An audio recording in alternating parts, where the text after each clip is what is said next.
Ito pong nakaraang linggo, nakita ko yung social media, nawindang yung maraming Kristiyano kay Ed Lapis. Ed Lapis po, I respect Ed Lapis. He's a good preacher, but he's not a good teacher ng doctrine. Okay. Mapapasadahan ko po yan ngayon sa umaga ito. Ang challenge ko po sa believers, study po natin yung Bible.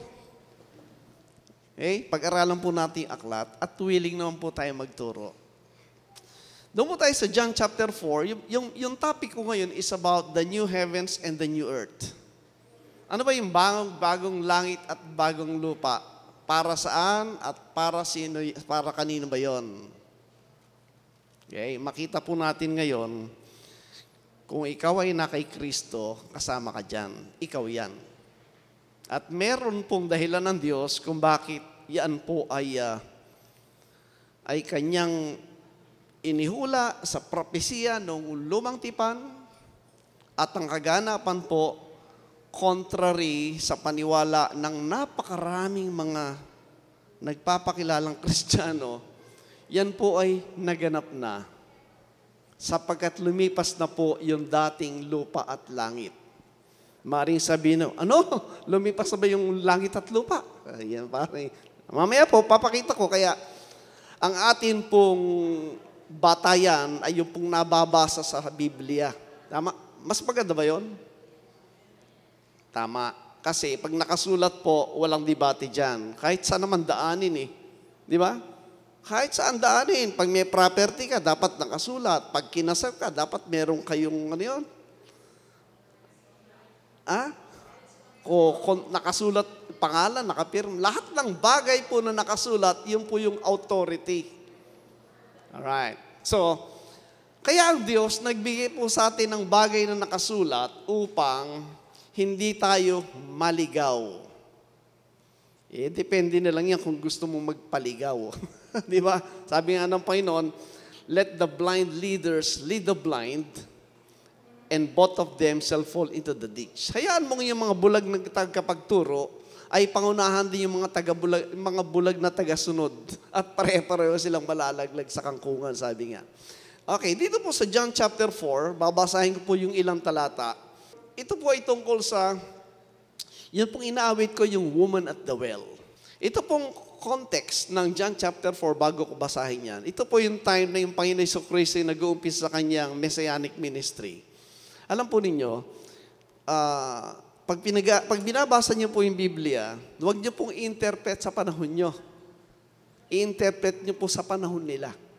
Mas lalo po nating maintindihan. Dahil, yung pagdating po ng Panginoon Jesucristo, taglay-taglay po niya yung new covenant. Pag sinabing new, bago.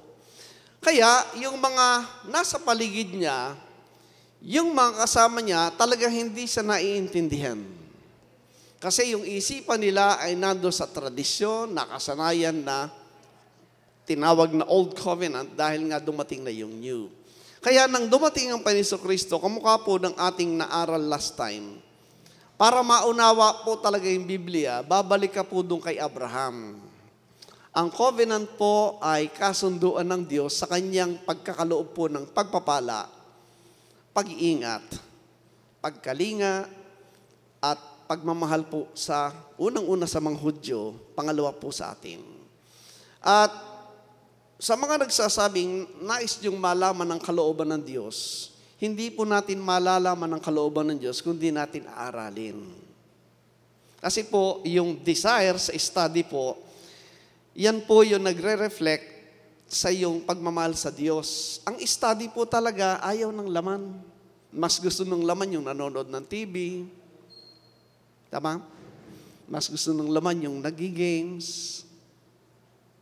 Ayaw ng laman yung nagbabasa. Tama? Iba po yung reading at saka watching. Yung watching, tanggap ka lang man tanggap, di ka na nag-iisip dun eh. Pero pag nagbabasa ka, nagpa-function po yung mind.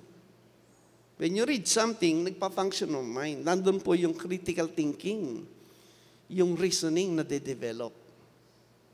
Ganun po siya. Kaya po, yung Diyos, niligay po niya sa written, yung kanyang salita para basahin. Di ba palagi natin kinokontras yung hayop at yung tao? Anong difference ng hayop at ng tao? Yung hayop, di marunong magbasa. Pero yung tao, natuturo ang magbasa. Kasi associated po sa pagbabasa yung thinking. Tama po ba? That's why, yung pong salita ng Diyos, sinabi po niya, spirit. Yung pong salita ng Diyos, yung po yung kanyang spirit. And the Spirit of God, nagwo-work po sa taong naniniwala. Kasi pag sinabing naniniwala, tinanggap po sa yung isipan na yan ay totoo. Pero kung hindi ka naniniwala, hindi yung totoo, reject mo. Hindi mo matatanggap yung power, yung grace ng Spirit na yon. And that will work po yan po yung magwo-work sa tao as you grow in your faith, as you grow in your life, be it physical or spiritual. The sad fact po, pag hindi natututo, yun ang problema. Yung hindi natututo, hindi siya asset. Siya ay liability. Tama? Kasi siya yung magkakalat, siya yung walang, kumbaga kung, sino ba yung totong its dito noon? Pag nagtotong its ka, di ba merong dahon-dahon, panapon. Ganun po siya. Okay. Dito po sa John chapter 4, ang context po, pakita nyo sa John chapter 3, nagpaliwanag ang Panginoon tungkol sa spiritual birth. A man, sabi niya, except a man be born again, he cannot see the kingdom of God. Yun pong very wise at isang respected leader po ng Jewish community na si Nicodemus, hindi niya naintindihan. Why? Because it belongs po sa heavenly truth na dala ng ating Panginoon Kristo. So, he goes po sa ministry, and then, dito po sa context ng John chapter 4, kailangan po niyang dumaan sa Samaria. That in the real sense po ng mga Hudyo, hindi nararapat kasi sila po ay pinagbawalang kausapin ang mga taga-Samaria. Ito po yung mga Samaritano. Why? Kasi ang mga Samaritans po at the time, hindi na po sila yung pure-blooded line po ng Israel sa 12 tribes. Kasi po, ang history, ay nawala, inalis po ang 10 tribes dyan. Way back po sa time pa po nung First Temple period. And they were scattered. So nawala po talaga yung 10 tribes dyan. Ang pumalit po dyan ay yung mga iba't ibang lahi from other nations na hindi kilala yung Diyos ng Israel. So as generation po pass by, yun po yung picture po ng mga Samaritans. And here comes the Lord Jesus Christ. Na sa tingin po ng mga Israelita, nito mga Hudyo, hindi naman dapat ginagawa yan. Even po yung mga Samaritans. Kaya dito, sa John chapter 4, makita po natin ang dahilan at dito po in-announce ng Panginoon yung coming days ng new heavens and new earth.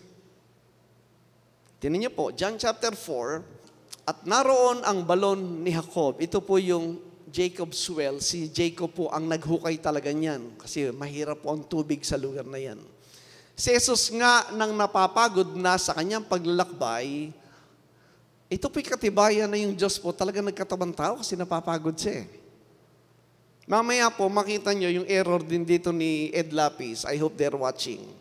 Yung mga Marcionites, without them knowing it, galing po yung turo na yan sa philosophy ni Plato. Ang turo po ni Plato, doon po nag-umpisa yung evil and good God. Yan. Bibigyan ko lang po ng konting background nyo para hindi po kayo nawiwindang sa mga narinig nyo sa Facebook, kaya kailangan pa mag-study. Yung Diyos po, nagkatawan tao. Sa Greek philosophy po, imposible yan. Kasi yung daw good God, hindi pwede magkaroon ng connection sa physical. Kaya, yung nag-create daw sa anything physical is evil God. Yan ang concept ni Plato ng two gods na in-incorporate po mula kay Philo, kay Clement, kay Origen, kila Augustine, kay Marcion, yung mga yan. Kaya marami po tayong katuroang pinapaniwalaan, hindi alam ng marami, galing sa Greek philosophy. Ang warning ni Pablo, Beware dyan, ang sabi niya, kasi naigaling lang sa isipan ng tao. Alright. So, ito yung proof. Napagod po sa kanyang paglalakbay kasi nga nagkatawan tao.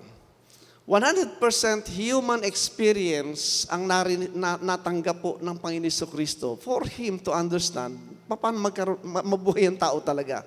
Kaya alam po niya yung ating weakness, alam niya yung ating nararanasan. Kaya ang tawag sa kanya, compassionate high priest, kasi naintindihan po niya yung buhay bilang tao. That's one good thing po sa ating Savior, di ba? Ay naupong gayon sa tabi ng balon, mag-iika-anim na nga ng oras. Verse 7. Dumating ang isang babaeng taga-Samaria upang umigib ng tubig. Sa kanya'y sinabi ni Jesus, painumin mo ako. Makita niyo yung Panginoon. Ang Diyos po, tinuturuan po niya tayong mag-obserba sa ating paligid sapagkat yung katotohanan po ng mga bagay na makalangit ay nariyan po yung reflection. Nariyan po yung larawan ng mga bagay na nasa langit. Bagamat ang bagay na nasa langit, hindi natin nakikita. Pero yung mga bagay na nasa lupa, nasa physical creation, yan po ay shadows o larawan ng mga bagay na spiritual. Hindi lamang po physical yan. Meron pong nilalaman yan na mensahe para sa spiritual. So, yung babae po, humahanap ng tubig para sa katawan. Alright? At yung Panginoon po, para makuha yung atensyon, sinakyan niya yun. O, sige nga, painumin mo ko. Kasi nga naman, pagod din siya, di ba? 8. Tignan niyo po maigi. Sapagkat napasabayan ang kanyang mga alagad upang magsibili ng pagkain. Sa panahon pong ito, wala yung mga apostol bumili ng pagkain. Siya lang ang nandoon. 9. Sinabi nga sa kanya ng babaeng Samaritana, paano nga ikaw na isang Hudyo ay humingi ng maiinom sa akin na ako'y babaeng Samaritana, sapagkat hindi nga nakikipag-usap ang mga Hudyo sa mga Samaritano. Imagine, yung bawal sa kanila, yung Panginoon, hindi niya inalintala yung bawal. Talagang kinausap niya yung Samaritan woman because of a purpose, di ba? Meron dahilan. Jess, anong dahilan? Tinan niyo po. Sumagot si Jesus at sa kanya ay sinabi, kung napagkikilala mo ang kaloob ng Diyos at kung sino ang iyo'y nagsasabi, painumin mo ako, ikaw ay hihingi sa kanya at ikaw ay bibigyan niya ng tubig na, iba na ito. Hindi na yan physical. Dinala na ng Panginoon na usapan sa spiritual. Bakit po? Tingnan niyo po yung 11. Sinabi sa kanya ng babae, Ginoo, wala kang sukat isalok ng tubig at malalim ang balon. Saan nga naroon ang iyong tubig na buhay? Hindi naintindihan. Ganyan na po yung tao, lalo na po yung panahon ng Panginoon Jesucristo. Kahit yung mga apostol niya, hindi siya naintindihan dahil ang kanyang taglay-taglay na mensahe at katotohanan ay yung bagay po ng kalangitan o spiritual. Alright? Hindi nila naintindihan ng Panginoon. Until today, maraming hindi nakakaunawa kasi ibang hinahanap. Kamukha ng babaeng ito. Ano ba ang hinahanap ng babae? Tubig para siya ay matighaw ang kanyang uhaw. Tama? Yung bang ang hinahanap ng babae ay yun lang pansamantalang solusyon sa kanyang hinahanap. Samantalang eto yung Kristo, nag-offer ng tubig na may buhay. Para saan? 12. Tingnan niyo po. Dakila ka pa baga sa aming amang si Jacob, na sa amin nagbigay ng balon, at dito'y uminom siya at ang kanyang mga anak at ang kanyang mga hayop. Hindi pa rin nakukuha na yung tubig ng buhay na sinasabi ng Panginoon ay patungkol po sa bagay na walang hanggan. Eternal. While yung nasa isipan po ng babae, physical at saka temporary lang. Right? 13. Nakita niyo po yung contrast, ha? Sumagot si Jesus at sinabi sa kanya, ang bawat uminom ng tubig na ito ay muling mauuhaw. Ayun po. Ang bawat uminom ng tubig na nasa balon, muling mauuhaw. Anong pinapakita ng Panginoon? Yung bagay na yan ay pansamantala lamang ang epekto o pansamantala lamang ang kanyang duration sa buhay mo. Kamukha rin naman ng pinag-aabala ng maraming tao ngayon. Ang mga tao po ngayon masyadong abala sa paghanap ng salapi, paghahanap ng anong bagay na kanilang ambisyon, paghahanap ng jowa. Di ba? Pero ang lahat ng yan ay may hangganan. Tama ba? Yun po yung kalagayan ng isip ng babae. Ang kanyang hinahanap, mga bagay na physical, mga bagay na temporal lang. Walang eternal value. Dumating yung Kristo. Ang ino-offer niya ngayon ay eternal things. Na siyang magbibigay ng true satisfaction sa isang tao. I remember noon, buhay pa si Herman Moreno, tapos si Corina Sanchez, parang meron sila interview. Sabi ni Herman Moreno, alam mo, parang sa isip ko, lahat ng bagay nasa sa akin na eh. Salapi, bahay, kasikatan, mga tao. Pero parang may kulang pa sa akin, ang sabi niya. May hinahanap pa siya. Ganon din si Corina Sanchez. Oo nga, ako rin. Parang may kulang pa sa akin, ang sabi niya. May hinahanap pa rin akong sabi niya. Sabi ko, yun yung void space sa tao na yun po yung bagay ng spiritual. Kasi ang tao po, tayo po ay nilalang out of yung mula po sa dalawang uri ng mundo. Yun po yung mula po sa eternal, spiritual, mula sa Diyos, at sa mundo po ng physical. Yan po yan. Kaya ang tao po, may bahagi po siya ng bagay na spiritual, na pag hindi napupunuan, talaga pong parang may kulang. Naroroon po yung kapayapaan, yung tunay na kagalakan, naroroon po sa bagay na espiritual. Na pag hindi nakita ng tao yan, kahit sandamakmak na kayamanan at sandamak na posisyon na napakataas, hindi masusumpungan. Ang dami na pong nag-testify dyan, na mga umabot na sa tugatog ng kanilang tagumpay, pero yun din ang kanilang sinasabi, mas higit na bagay yung bagay na espiritual. Ito po yung pinapakita ng Panginoon. Tuloy natin. Anong verse yun? Sumunod. Datapot ang sinumang umiinom ng tubig na sa kanya'y aking ibibigay ay hindi mauuhaw magpakailanman. Grabe yun. Ngunit, ang tubig na sa kanya'y aking ibibigay ay magiging isang balon ng tubig na bubukal sa kabuhayang walang hanggan. Una, yun daw tatanggap ng tubig na yan, pag natanggap niya yung tubig na yan, hindi na siya mauuhaw. Ang pinag-uusapan ba dyan, physical? Hindi. Ang pinag-uusapan po dyan ay sa kalagay spiritual.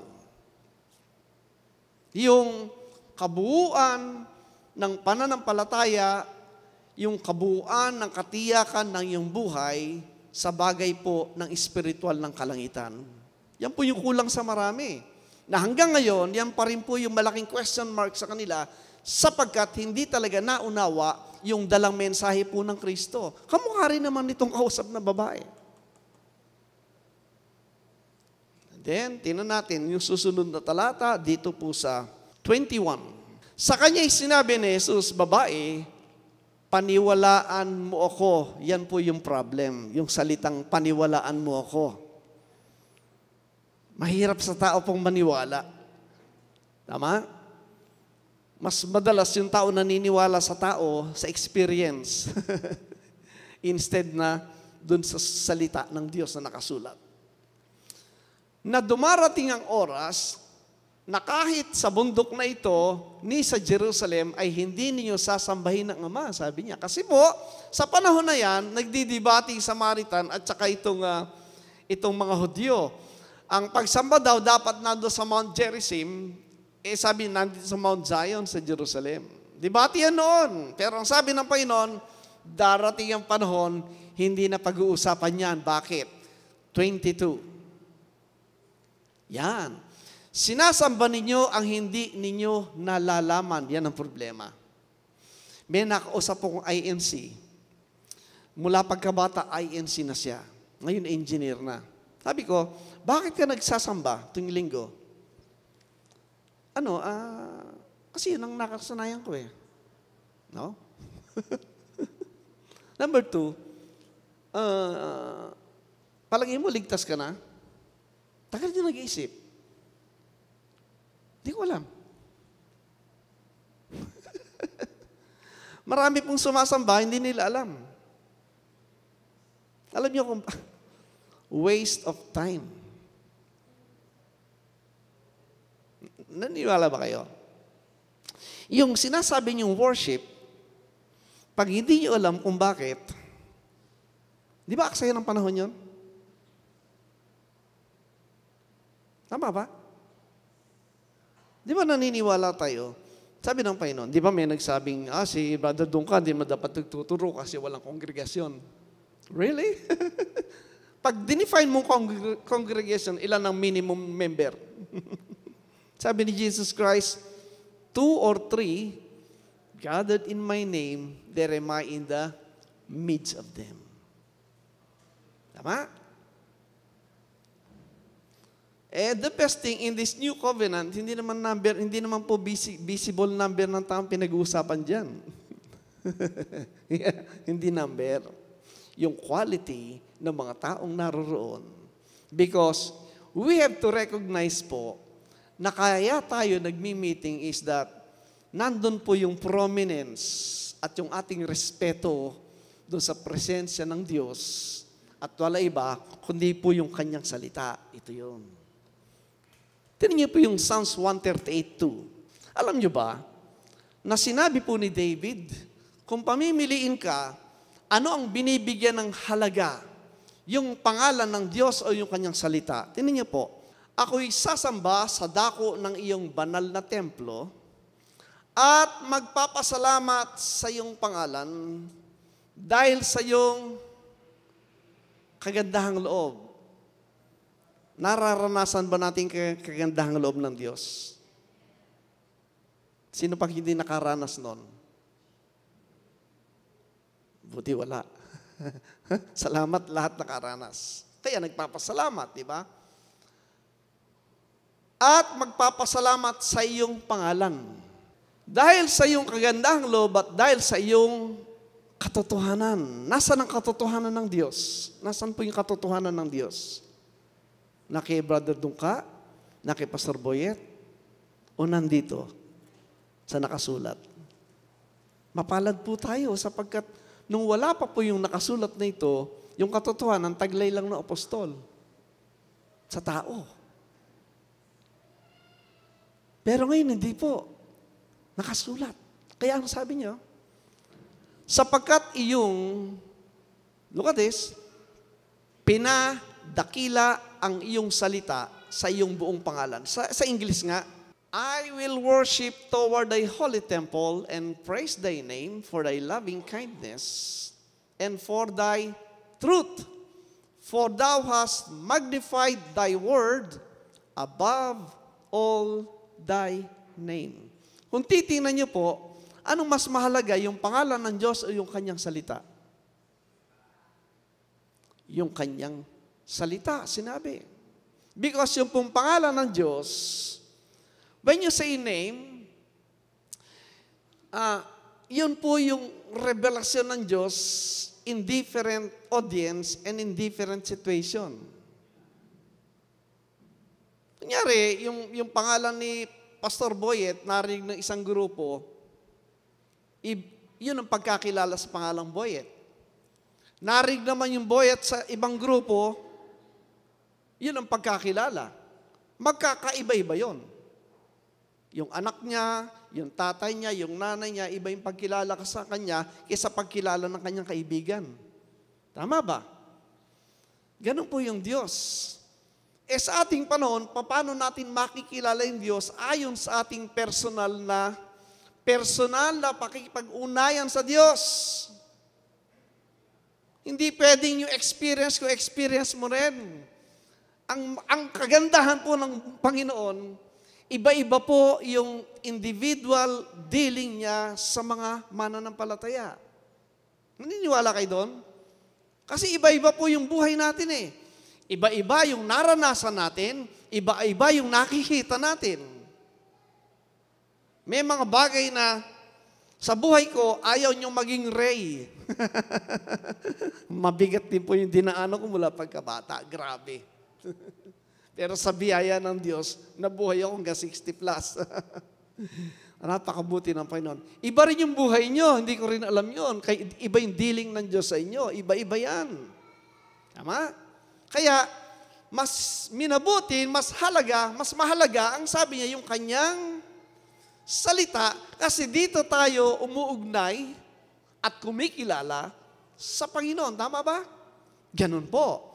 Pero pag hindi mo nalalaman yung nakasulat sa Biblia, hindi mo mararanasan yung intimate, personal dealing at communication mo sa Diyos.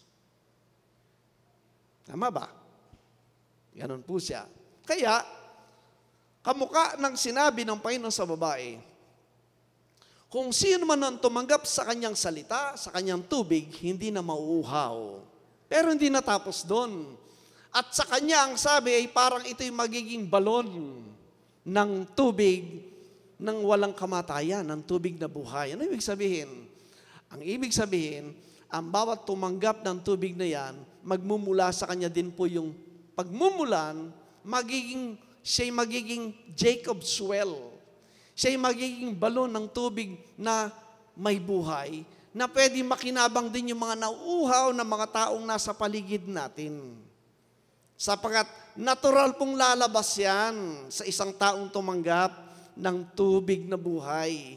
Hindi po yan mapipigilan, hindi pwedeng mabusalan yan. Yan po'y lalabas kasi ang lalabas sa iyong buhay, ang epekto, ang manifestation po ng tubig ng buhay. Diyan po makikita yung genuine, yung tunay na pananampalataya. Kaya ang sabi ng Panginoon, di ba? Dadating ang araw, ang panahon, hindi na naka-limit sa isang lugar ang pananambahan. Bakit? Kasi ang bawat mananampalataya, kahit nasa san ka, kahit sa kamaparoon, nasa iyo ang tubig na may buhay. Therefore, kahit saan, pwedeng matanggap ng tao yung buhay na walang hanggan na magmumula sa iyo. Tama po ba? Kaya ang sabi niya, ang pagsamba, tinan niyo po, balik natin, John chapter 4. Sa panahon po ng sinasabi ng Panginoon yan, ay hindi nila maintindihan yan. Sapagkat ang kanilang isipan, ay isipan din ng marami ngayon, yung building daw, yun daw ang house of God. Kaya yung bata, pag lumabas ang building, dyan nakatira yung Diyos. Sa maraming reliyon, dyan sa kapilya, nakatira yung Diyos. Yung po'y kaisipan po ng lumang covenant at sa Israel yon. Saan ba nakatira ang Diyos ngayon? Sa tao, sa mananampalataya, hindi sa building.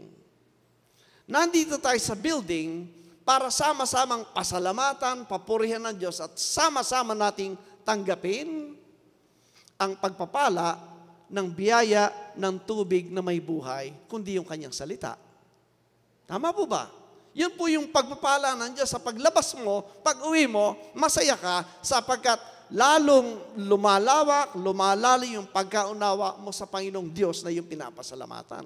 Yun po yung kalooban ng Panginoon. Sinasamba ninyo ang hindi ninyo, yan ang problema. Dapat alam mo yung sinasamba mo. Sinasamba namin ang nalalaman namin. Ano mas maganda? Yung sumasamba ka na hindi mo alam kung bakit. Bakit ka pumunta sa church? Bakit pumunta ka sa assembly pag Sunday? Kasi para, anong dahilan? Yun. Sa iba, question mark yun. Pupunta ako pag Sunday doon para makaalam. Ayun o. Sinasamba namin ang nalalaman namin sapagkat ang kaligtasan ay nanggagaling sa mga Hudyo. Malaman po yung sinabi ng Panginoon, ang kaligtasan ay nagmumula sa Diyos sapagkat kakibat po yan yung propesiya na talagang wawasakin ng bansa na yan. Ngunit, yung lahi ni Juda, doon po magmumula yung Panginoon Jesucristo o yung Misaya. Ang kaligtasan taglay ng Kristo, taglay ng Misaya. Doon po sa lahi ni Juda. Yun po yung tinutukoy doon. 23. Ito yan. Datapwat, dumarating ang oras at ngayon nga, ang sabi ng Panginoon. Kasi dala niya po yung katotohanan na sasambahin ng mga tunay na, yun pong qualification, no? Tunay na mananamba ang Ama sa Espiritu at katotohanan. Yun pong Espiritu at yung katotohanan, hindi mo maseseparate. Pag sinabing Espiritu, yun po yung salita, at yung katotohanan ay nasa salita. Narinig niyo po? Sapagkat, tinan niyo po, hinahanap ng Ama ang mga gayong mga magiging mananamba sa Kanya. Yung mga mananambang bukas ang tenga, bukas ang isipan, ang kanyang attention sa panahon ng ganitong meeting ay nakatuon sa kung ano yung kanyang matatanggap. Hindi naman tayo maghapon dito, hindi naman tayo isang linggo nag-uusap eh. Di ba? Ilang oras ba ito?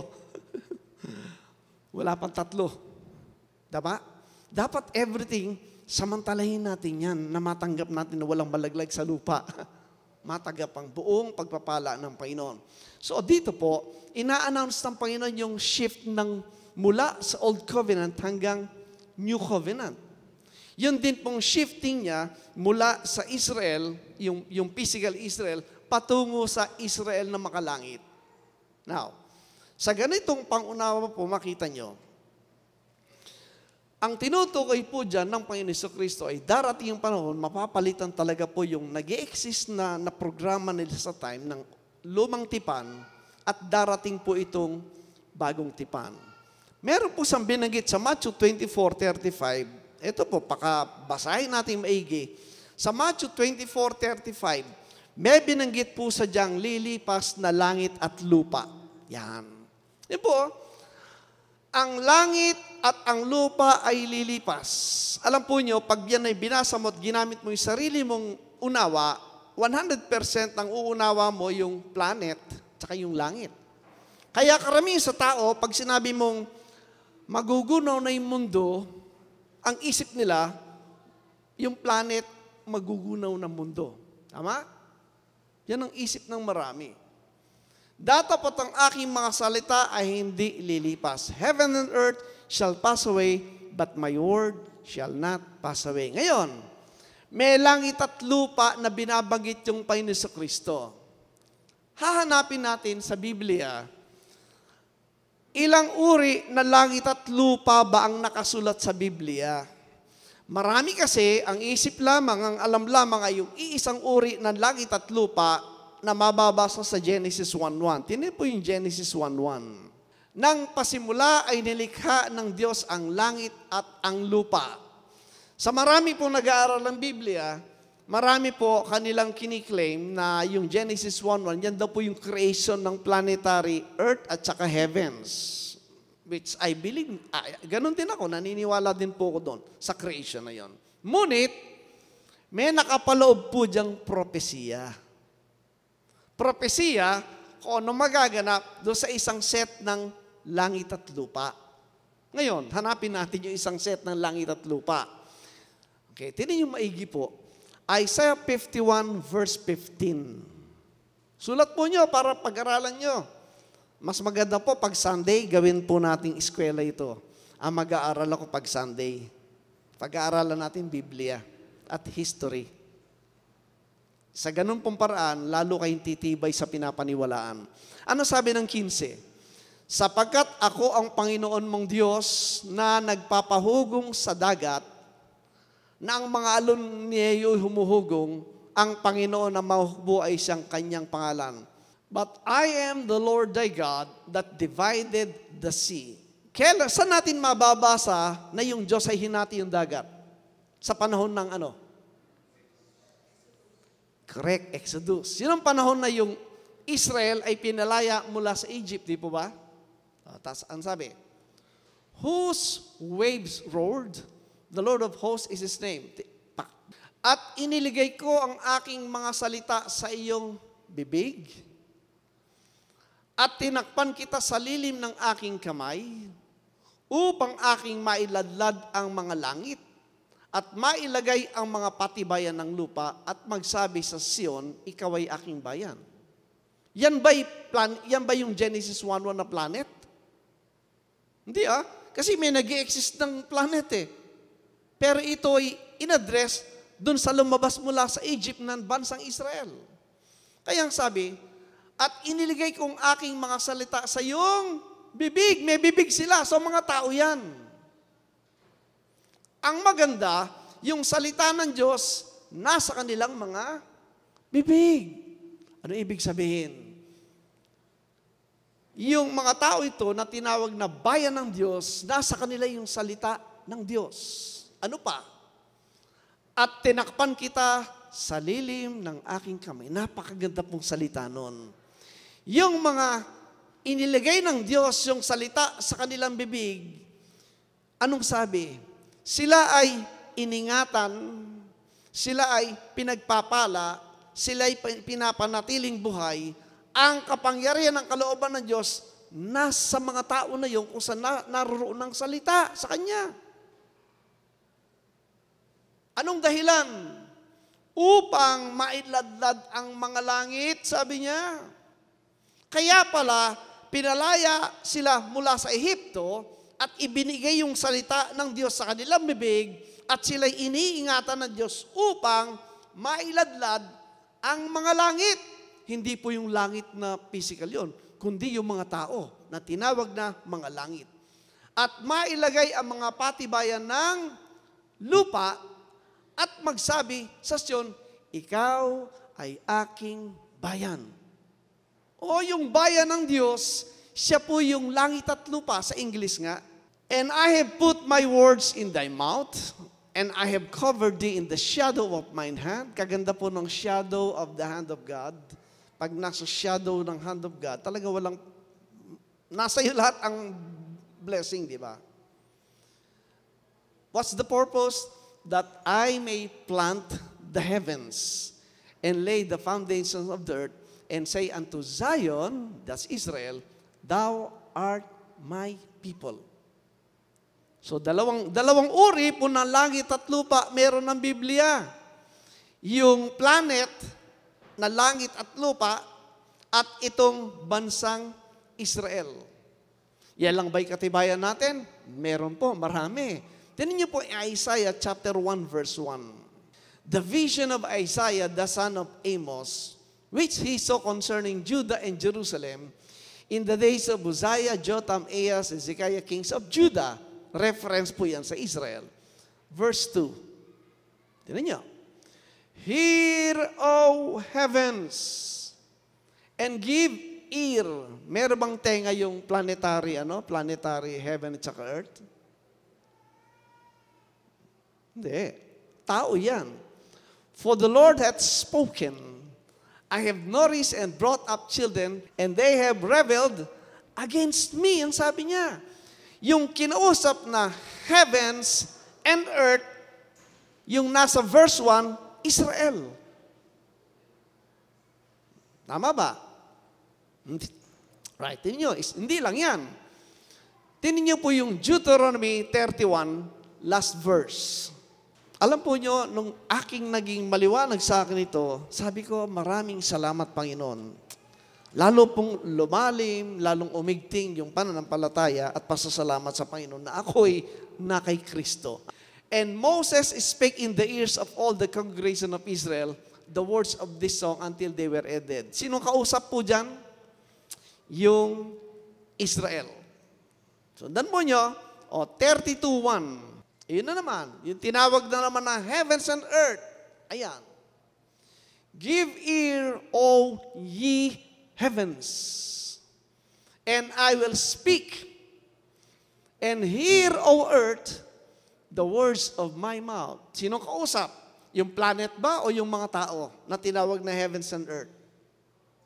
Alright? Sino yung kausap dyan sa Deuteronomy 32? Alright, tingnan natin maigi po. Doon tayo sa verse 44. Sino kausap dyan na tinawag na heavens and earth? 44. And Moses came and spake all the words of this song in the ears of the what?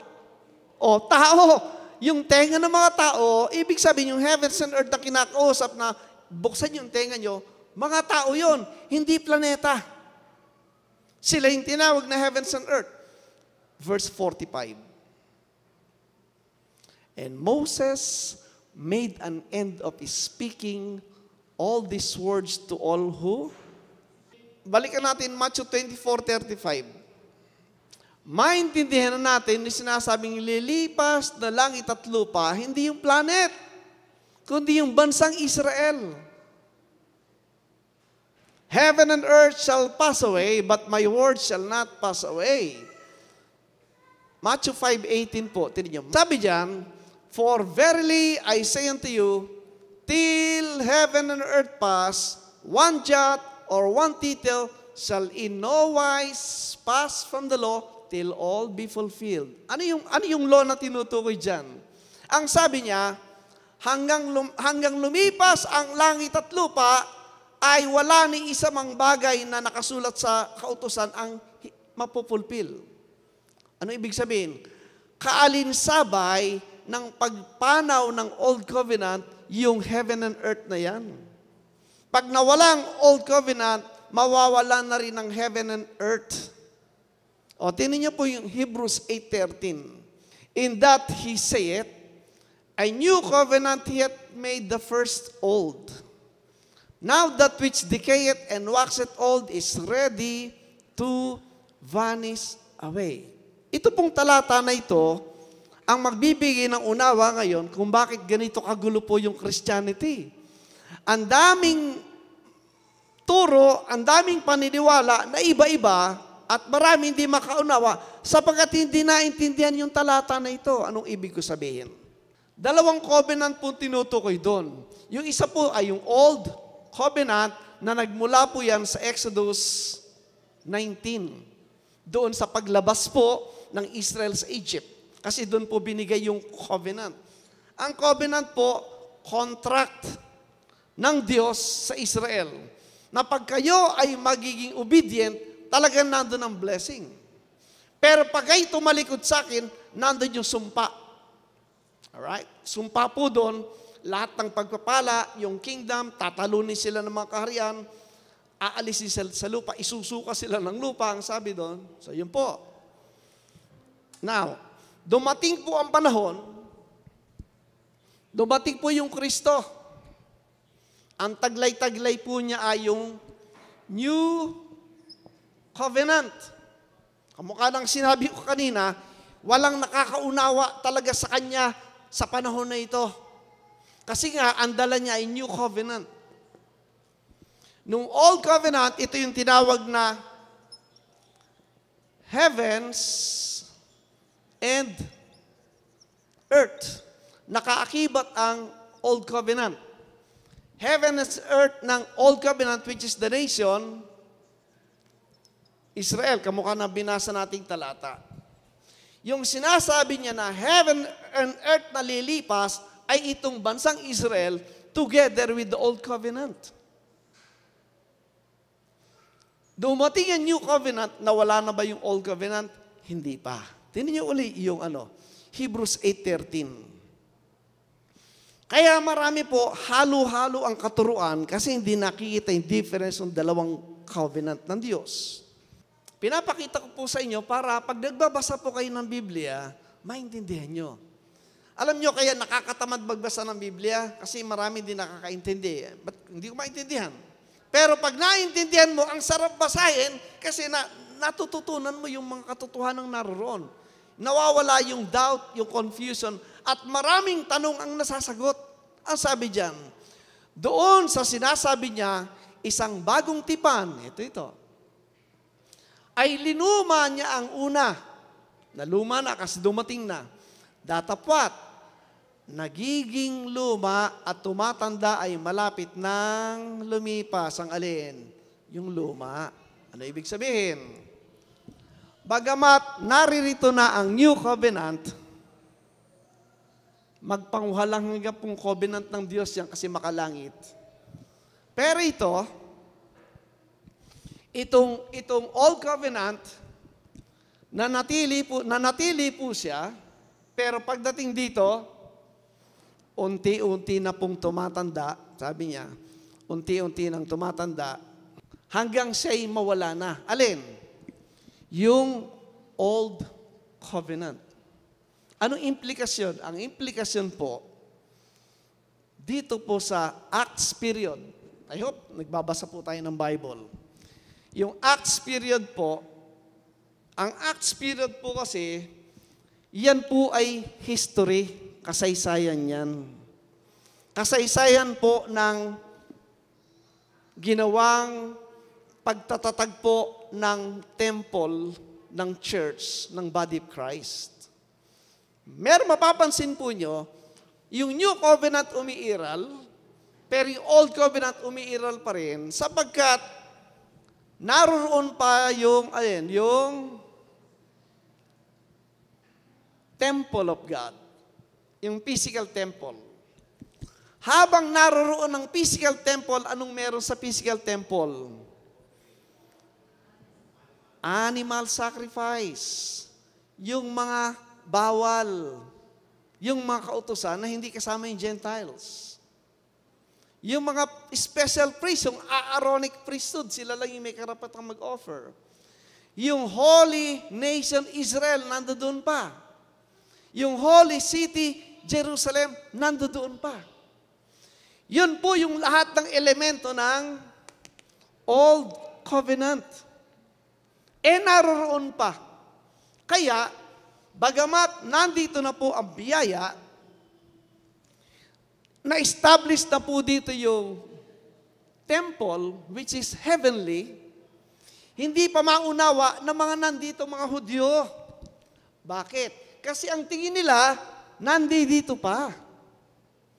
Kaya, bagamat ang kautusan ng sabi sa Ephesians 2, tsaka sa Colossians chapter 1 and 2, wala na yung kautusan sa cross, si Peter nag-observe pa ng law sa Acts chapter 10. Yung mga nasa Jerusalem, nag-observe pa rin ng law sa Acts 21. Kung hindi mo talaga alam na nag-exist yung dalawang covenant, nag-o-overlap, talagang ang kaligtasan mo, bautismo sa tubig, sumunod sa kautusan, mag-observe ng Sabat, bawal lang ganyan, bawal lang ganito, kautusan, gawa. Kasi, sinabi ni Peter at ng mga apostol, ang hindi talaga naintindihan pa nung panahon na yon, ang binigyan ng unawa ng bagay ni New Covenant ay si Paul, si Pablo. Ngayon, lumipas ang New Covenant kailan? Ang Old Covenant kailan? Nung 70 AD. Bakit natin sinasabi? Nung 70 AD, nawasak ang temple. So, natural. Pag nawala yung temple, may animal sacrifice pa ba? Meron pa bang Aaronic priesthood? Wala na. At the same time, nawasak ang city, Jerusalem. Yung nation Israel, what happened sa nation Israel? Yung 1.1 million, according kay Josephus, namatay sa period na yon. For just a period ng 66 AD hanggang 70, ito yung namatay na Hudyo for 3.5 years. Plus yung around 97,000 naging captive sa Rome, dala ni Titus. Hanggang ngayon, nandun sa Ark of Titus, yung kanyang mga inscription. Historical yan. Kung kaya, ito po ang sinasabi ni Peter, 2 Peter 3:10, tinan niyo. Hindi po Earth, hindi po yung planet ang nilusaw dyan. Pag naintindihan niyo po ito, nako, you will count yourself as blessed, mawawala yung fear, ang Diyos kasama natin, at tayo nasa langit na. Totoo, Pastor? Yes. Babasahin natin. Ano sabi ng 2 Peter 3:10?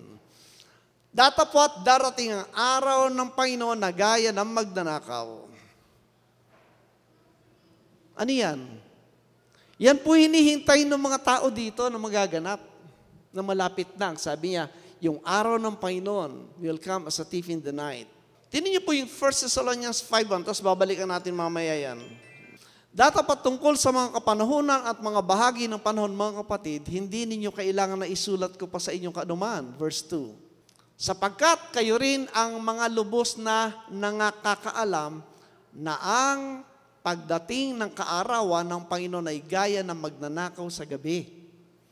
Sila po yung nakakaalam. Sila po yung sinasabing makakaranas ng bagay na yon at makakakita. Okay? Now, kaya, yung sinasabing araw ng Panginoon sa time po nila. O, balikan natin si Peter, 2 Peter 3:10. But the day of the Lord will come as a thief in the night. Yung bang hindi nila alam ang oras, pero anytime darating. Magnanakaw, ganun eh. In the which the heavens shall pass away with a great noise, and the elements shall melt with fervent heat. The earth also and the works that are therein shall be burned up. Tanong, ano yung malulusaw, yung tinawag na ano? Elements. O, sa Tagalog, tingnan natin Tagalog para makita yung elements. Datapat darating araw ng Panginoon na gaya ng magnanakaw, na ang sangkalangitan sa araw na yan ay mapaparam, nakasabay ng malaking ugong, at ang mga bagay sa langit ay mapupugnaw sa matinding init, at ang lupa at ang gawang nasa lupa ay pawang masusunog. Wala yung elemento. Ang mga bagay sa langit, parang mahirap maintindihan. And the elements shall melt with fervent heat. Anong elements? Ang malulusaw ng apoy. Oh, yung mga friends natin, tatakbo agad doon sa yung table of periodic elements. Ano yan? Alam niyo, di ba? Biglang-bigla, mag-i-interpret yun ng table of periodic elements kasi yun daw yung composition ng earth. Oh, yung may sinasabi ni Peter. Hanapin natin ang Bible. Ano yung elements na sinasabing mawawala? Ano yung elements? Galatians 4 po, tinan nyo. Kasi dapat Bible po yung magbibigay ng interpretasyon. Doon po tayo sa verse 3. Even so, when we were children, were in bondage under the what? Ayun na, eto na, may elements. So magmamatch kanina yung elements na susunugin, ang sabi niya. Sa Tagalog nga yung 3. Gayon din naman tayo, nang tayo mga bata pa, tayo'y nasasako sa pagkaalipin sa ilalim ng mga iyon. Pasimulang aral pala yung elements. Alright? O, balik natin. Galatians 4, datapwat, nang dumating ang kapanahunan ay sinugo ng Diyos ang kanyang anak na ipinanganak ng isang babae na ipinanganak sa ilalim ng kautusan. Yung pangunahing aral, yung kautusan. O, tuloy natin. Verse 9. Kaya next time, may magsasabing elements na lulusaw, yung planetary earth, hanapan mo ng verse. Dapat nasa Bible yung sinasabi mo. Ano bang element yan? O ito, sa 9. Datapat ngayon yamang nakikilala na ninyo Diyos, o ang lalong mabuting sabihin, kayo'y nangakikilala ng Diyos, bakit muling nagbabalik kayo doon sa mahihina at walang bisang mga pasimulang aral, yung elements? Nasa mga yayoy, ninanasan ninyong magbalik sa pagkaalipin. Ano yung pagkaalipin? Sa kautusan. Yes. Yon. Ipinangingili ninyo ang mga araw at ang mga buwan at mga panahon at mga taon. Ang tinutukoy po dyan ay yung kautusan. Alright? Yung kautusan yan. So yung sinasabing elements na lilipas at masusunog ay yung bagay ng covenant. Colossus 2:8. Kayo'y magsipag-ingat, baka sa inyo'y mabumihag sa pamagitan ng kanyang filosofya. Ayan, tatouch natin ng konti. At walang kabuluhang pagdaraya ayon sa salit-saling sabi ng mga tao, ayon sa mga pasimulang aral ng sanglibutan at di ayon kay Kristo. So yung elements po na tinutukoy, yung mga elements na tinutukoy dyan, na malulusaw at mapupugnaw at lilipas, ay walang iba kundi alin? Kundi yaong bagay ng kautusan. Isa pa po sa Colossus 2:20. Kung kayo'y nangamatay na kalakip ni Kristo mula sa pasimulang aral ng sanlibutan, bakit tayo nangabubuhay sa sanlibutan? Sa English nga, para makita natin yung elements. Wherefore, if ye be dead with Christ from the rudiments of the world. Yung rudiments po, yung elements at saka yung principle, isa lang po ibig sabihin, panimulang aral. Iba-ibang word lang ginamit. Bakit kayo nagpapakilalim para sa ordinances, ang sabi niya? Ano yung mga ordinances? Yung utos, 21. Touch not, oy, bawal hawakan yan. Taste not, ay bawal kainin yan. Handle not, 22. Which all are to perish, yung pala'y mapeperis, with the using after the commandments and doctrines of men. O, balik natin, 2 Peter 3:10. So mula po sa Biblia, ang tinutukoy ni Peter na heavens and earth, hindi po yung planeta, kung hindi itong sangkap ng lumang tipan at ng bansang Israel. Kaya ang sabi niya, seeing then that all these things shall be dissolved, malulusaw lahat ng ito, what manner of person you ought to be. 12. Looking for and hasting unto the coming of the day of God, wherein the what? The heavens being on fire shall be dissolved, and the elements shall melt with fervent heat. Ito. Bakit natin sinasabing ito yan? 13. Nevertheless, we, according to His promise, look for what? New heavens and a new earth wherein dwelleth righteousness. Tanong, saang talata sa Biblia makita yung promise ng new heavens and new earth? Yun lang po yung pagkukunanan ni Peter. Alam niyo kung saan? Isaiah 65 verse 17. Sapagkat narito ako'y lumilikha ng mga bagong langit at ng bagong lupa, at ang mga dating bagay ay hindi maalala o mapapa sa isip man. For behold, I create new heavens and a new earth, and the former shall not be remembered nor come into the mind. Sa buong Old Testament, diyan mo lang mababasa yung new heavens and new earth. So therefore, si Peter, diyan kumuha ng unawa. Agree tayo. Verse 18. But be ye glad and rejoice forever in that which I create, for behold, I create what? Oh, yung heavens and earth, tinawag na ngayon niyang Jerusalem. So pareho lang yon. Yung heavens and earth, yun din ang Jerusalem, the New Jerusalem. 19. I will rejoice in Jerusalem and joy in what? My people. Ang my people niya, ito ng new heavens and new earth na tinawag ng Jerusalem. 20. Ito po. Ang sabi ng futurist interpretation, karamihan po ganito. Ang sabi nila, pag nandiyan na yung new heavens and earth, di nalusaw na yung langit at lupa. Magkikreate ang Diyos ngayon ng bagong langit at lupa. Sabi nila, wala nang mamamatay, wala nang manganganak, wala nang tatanda, siyempre walang bata, at wala nang kasalanan. Yun ang sabi nila. Ang sabi ng Biblia ito, there shall be no more dance an infant of days, nor an old man that hath not filled his days.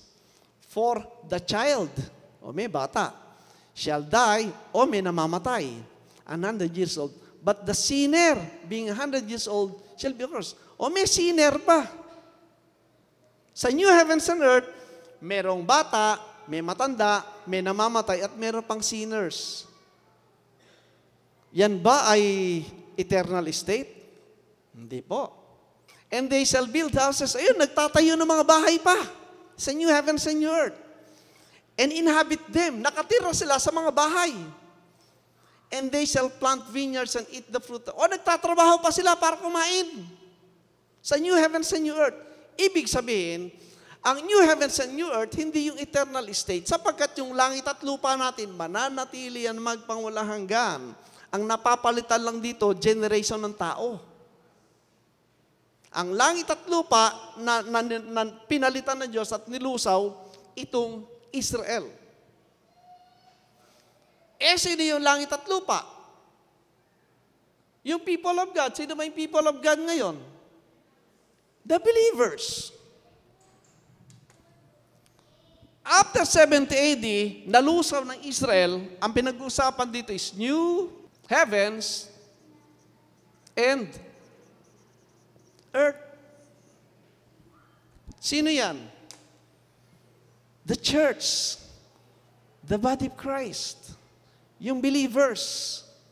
Tayo ang new heavens and new earth. Para mahirap maniwala. Ayun ang babasa natin. Meron pa bang Old Covenant Israel ngayon? Wala na. Natapos sila. Meron pa bang mga ordinances at elements nung Old Covenant? Wala na. So, tumpak ito. O, tinin nyo, Revelation 21:1.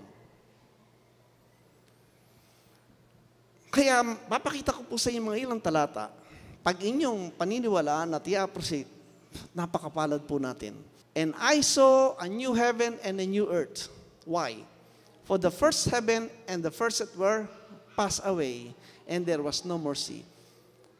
Yung mga kasama ko nag-study ng Revelation, ano yung subject ng judgment ng Revelation? Di ba yung Jerusalem?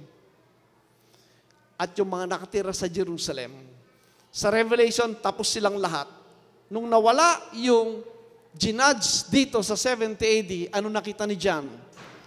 Yung new heavens and new earth. O, tingnan niyo yung verse 2. And I, John, saw the holy city, New Jerusalem. Kamukha ka din sa Isaiah 65. Nung create ang new heavens and new earth, I create Jerusalem. Ito, nakita niya yung new heavens and new earth. Sa 2, ang nakita niya, holy city, New Jerusalem. Anong sabi? Going up or coming down? Coming down from God out of heaven, prepared as a bride adorned for her husband. 3. And I heard a grace voice out of heaven saying, Behold, the tabernacle of God is with who?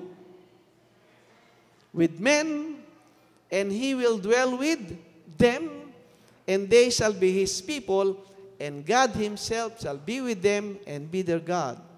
Nasa malayong langit ba o nasa lupa? Come down. Ano nangyari? Itong new heavens and new earth, nandito yan sa lupa. Today. Ito wala na. Ang new heavens and new earth, yung mananampalataya. Tingnan niyo Ezekiel 37, hindi ko po didetail. Ang Ezekiel 37 po, ito po yung resurrection ng nation Israel. Mula sa panahon ng captivity, mula po sa panahon ng captivity, mga 585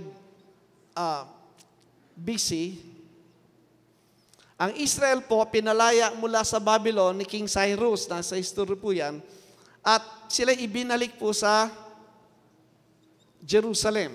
Yan po yan. Ito yung resurrection ng nation Israel. Alright? Pero pansinin nyo, 37:26. Akmang-akma po kanina sa Revelation. Moreover, I will make a covenant of peace with them. It shall be an everlasting covenant. Yan po yung new covenant.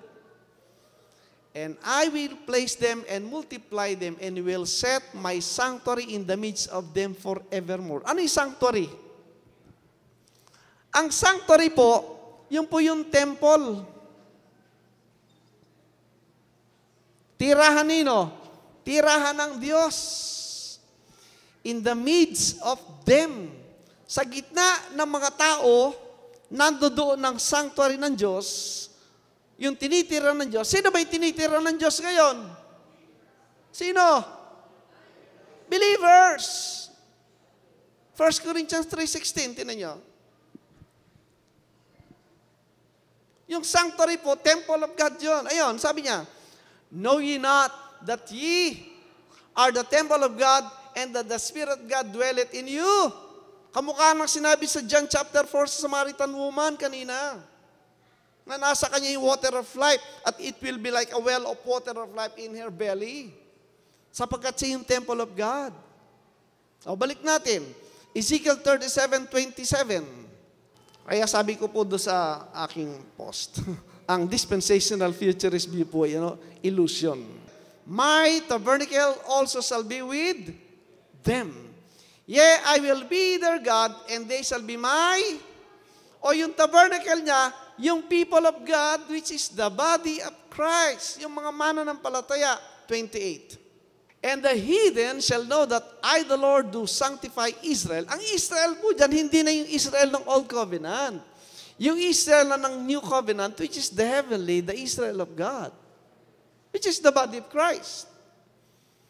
When my sanctuary shall be in the midst of them forevermore. Sino yung nasa gitna? The body of Christ, the temple, the sanctuary. So nandito na tayo sa new heavens and new earth. Therefore, pag binasa po natin ang maliwanag, sino yung pagmumulan ng water of life? Yung mga tao, sa John 4 kanina, kung sinong tumagat ng water life, in him shall be the well of water of life. Sino yung tree of life? From Christ at tayo. Pag may nakausap tao, siya ba'y papasok sa new heavens and new earth, sa city of Jerusalem? Pag siya'y pinahayagan mo ng mabuting balita ni Kristo? Yes. So therefore, pag lumapit sa'yo, ikaw ang tree of life. Pag lumapit sa'yo, nasa yung water of life pag sinabi mo yung mabuting balita sa mga sinners. Tingnan niyo po, Revelation 22, sabi ng 14. Blessed are they that do His commandments. What commandments? Babalik ka ba dito? No, tapos na yun eh. Anong commandment? Mamaya, makita natin. Para ano? That they may have right to the tree of life and may enter in through the sinning gates. Tayo. Tayo yung tree of life, tayo yung gates, kasi nasa atin ang water of life. Next verse, 15. Kasi, ano yung without? Yung sa labas ng city, ano sila? They are dogs, sorcerers, warmongers, murderers, idolaters, whosoever love it and make it a lie. Sino yan? Yung sinners kanina doon sa new heavens and new earth. Ibig sabihin, sa new heavens and new earth, merong mga sinners. Pag ikaw ay nasa loob ng body of Christ, nasa loob ka ng city, hindi ka consider na sinner. Because ang sin ay nasaan? Nasa flesh.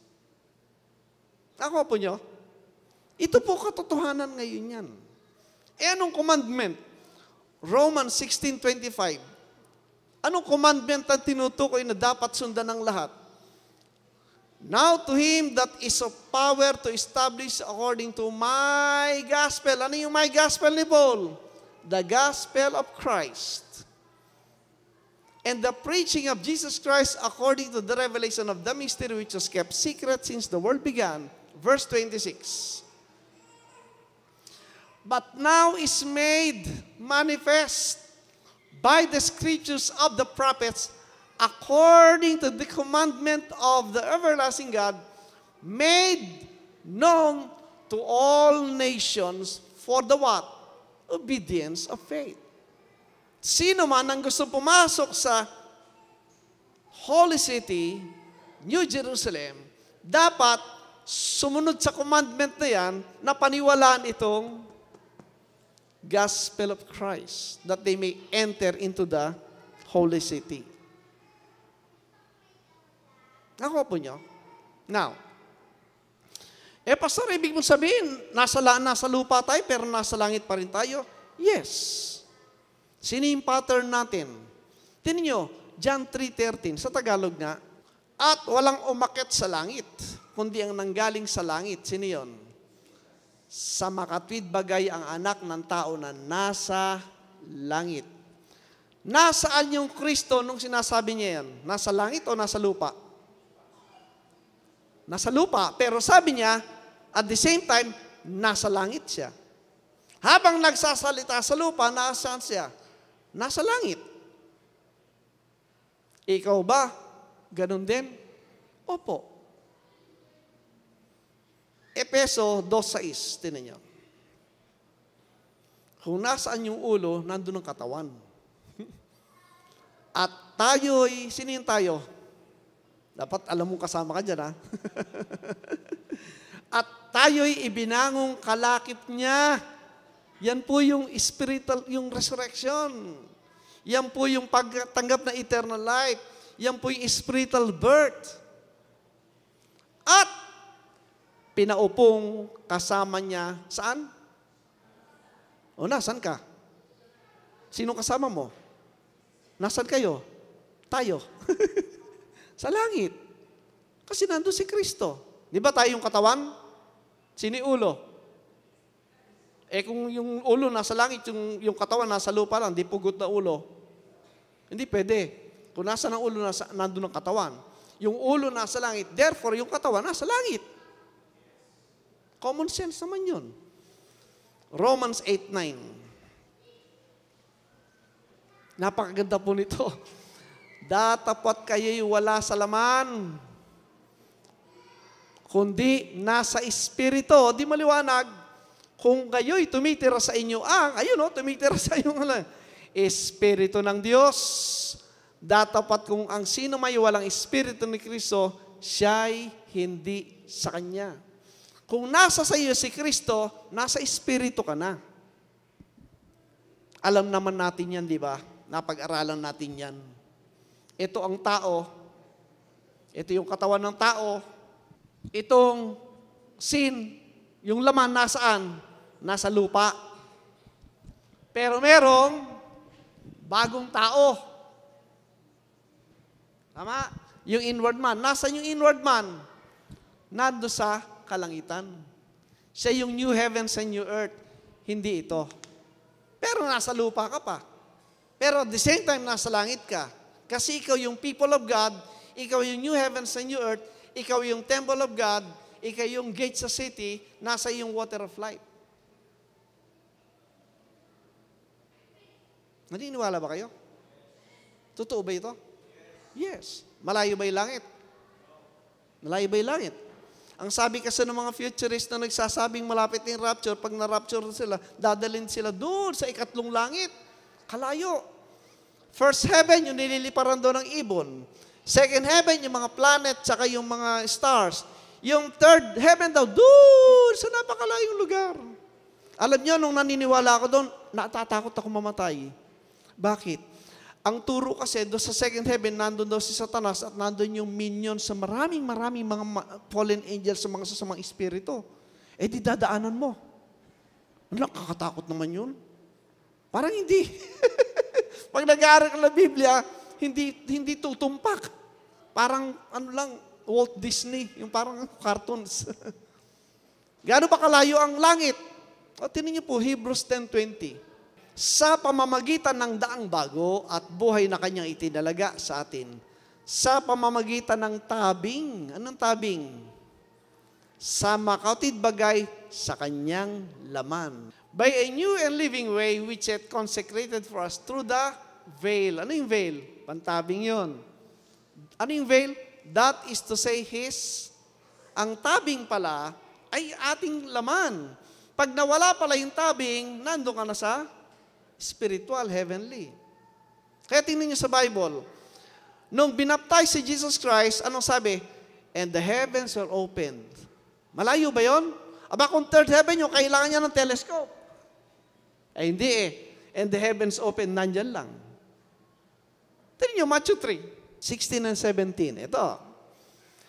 And Jesus, when He was baptized, went up straightway out of the water, and lo, the heavens were opened unto Him. And He saw the what? The Spirit of God descending like a dove and lighting upon Him. Malayo ba yan? Aakma ba yung third heaven dyan? Hindi nandyan lang, nakita niya. 17. And lo, a voice from heaven saying, This is my beloved Son. O malayo ba yan? Paano niyo maririnig yung nando sa... Andyan lang. Nung nag-preach si Stephen, okay, at siya'y papatayin, ano sabi ng Acts 7, verse 55? Yan. But he, being full of the Holy Ghost, looked up steadfastly into heaven and saw the glory of God standing on the right hand of God. Ayan lang. Ano ibig sabihin? Ang ibig sabihin po, yung Diyos kasama natin. Di mo lang nakikita. Kaya sabi ni Paul, for we walk by faith and not by sight. Pero, sabi niya, but then, face to face. Sabi ni Paul, tinan niyo. For we know in part and we prophesy in part. Ibig sabihin po, sa time na ito, kulang pa yung kaalaman ni Paul. Tama ba? In part pa lang eh. Verse 10. But then that which is perfect is come, then that which is in part shall be done away. Ano ba yung in part? Ito po yun yung Old Covenant. Ano yung perfect? Ito yung New Covenant.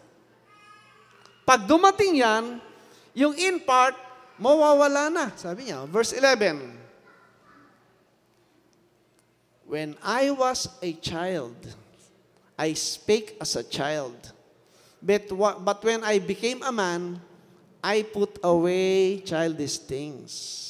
Nung ako'y bata, sabi niya, nagsasalita akong bata. Ang isip ko, bata. Pero nung ako'y naging tao na, lumago na, itinatabi ko na yung childish things. Ano yung childish things? Ito. Ano yung perfection? Ito. Kasi done away, tapos put away the old covenant truth. Verse 12. For now we see through a glass darkly, but then face to face. Now I know in part, but then shall I know even as also I am known. Habang nandito ka sa flesh na ito, darkly. Pag iniwan mo na itong flesh na ito, wala ka na sa veil, nandun ka na. Face to face. In a moment of time. Right? Kaya, consistent po, yung new heavens ay yung heavens and earth na lumipas na, yung nation Israel. At dumating naman itong new heavens and new earth, which is the body of Christ today, na nasa lupa. Nasa lupa at nasa langit. Pinakita ko sa inyo. At tayo yon, mga mananampalataya. Kaya nasa atin yung mensahe ng buhay. Tayo ngayon ng tree of life. Ulitin ko, tayo yung gates para pumasok yung tao sa Holy City. At taglay natin yung water of life. Kaya lahat ng taong kasama sa heaven and earth, nasa kanila yung alin? Salita ng Diyos. Tingnan niyo ulit. Isaiah 51:16. I have put my words in thy mouth. Yung aking salita, iniligay ko sa iyong bibig, ang sabi niya, doon sa Israel na ito. Kaya sila yung may taglay ng katotohanan. Hanggang kailan yung salita nasa bibig nila? Isaiah 59:21. As for me, this is my covenant with them, saith the Lord, my spirit that is upon thee, and what?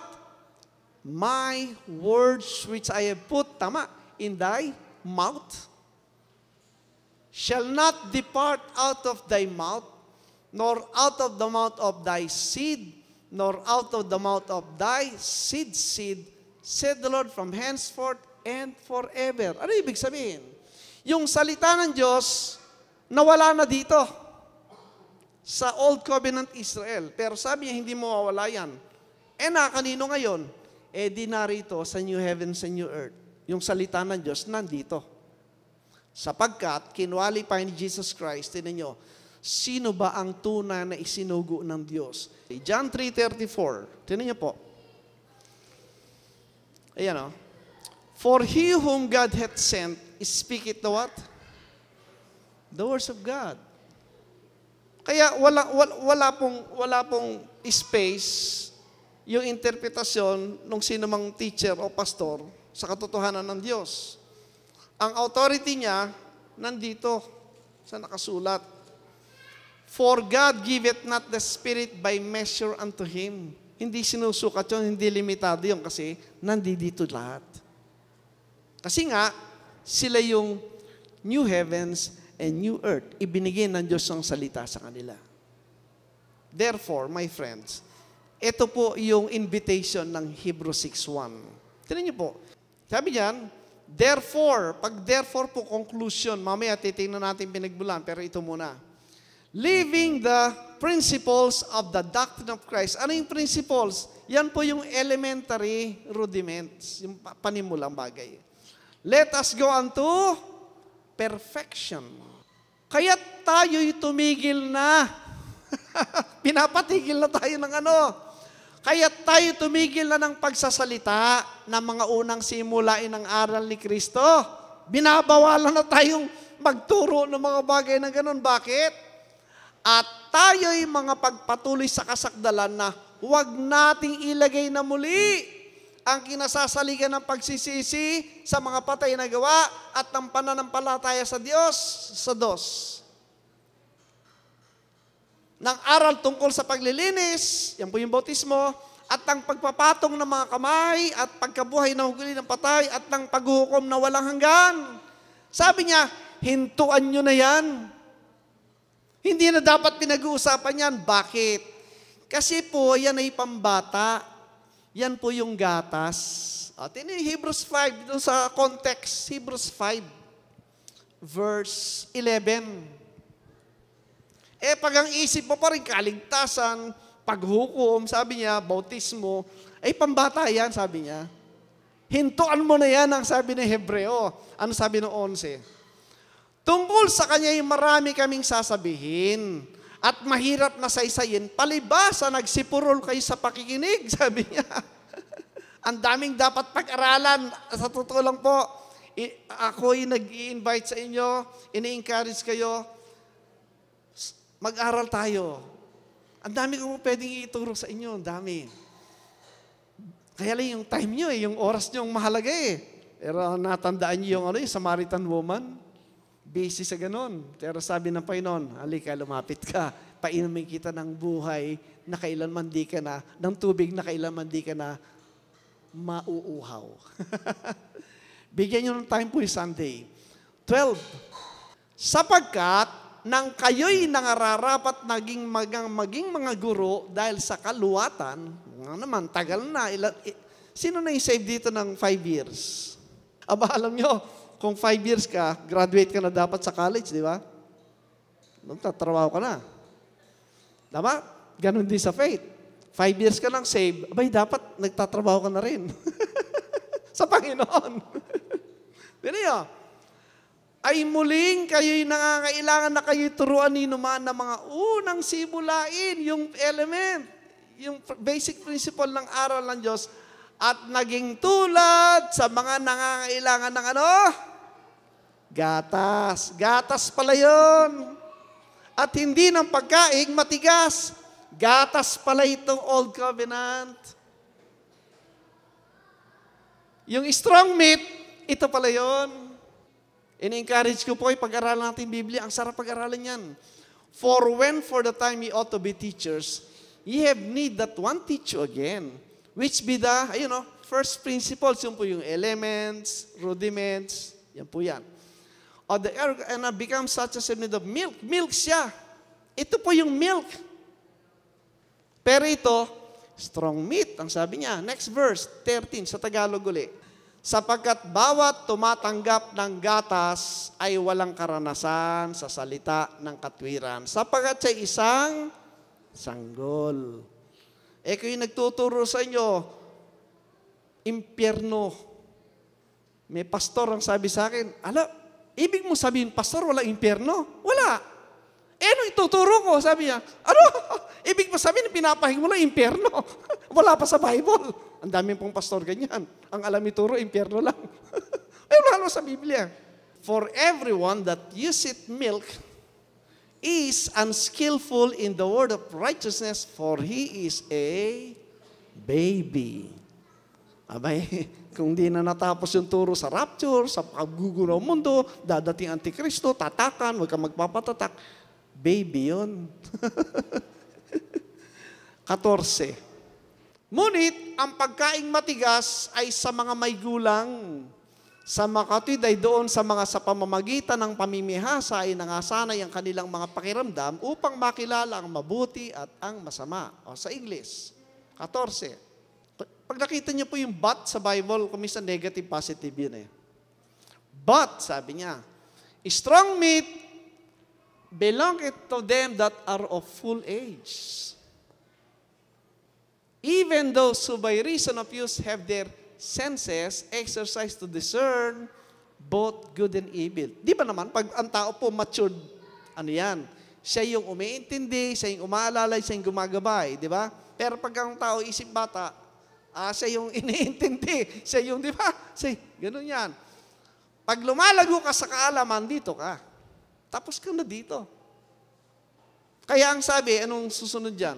Kaya therefore, sabi niya, therefore, leaving the principles of the doctrine of Christ, let us go to perfection, not having laid again the foundation of repentance from dead works, faith toward God, etc., etc. So, ibig sabihin, yung milk, yung basic principles, ito yung kaakibat ng Old Covenant.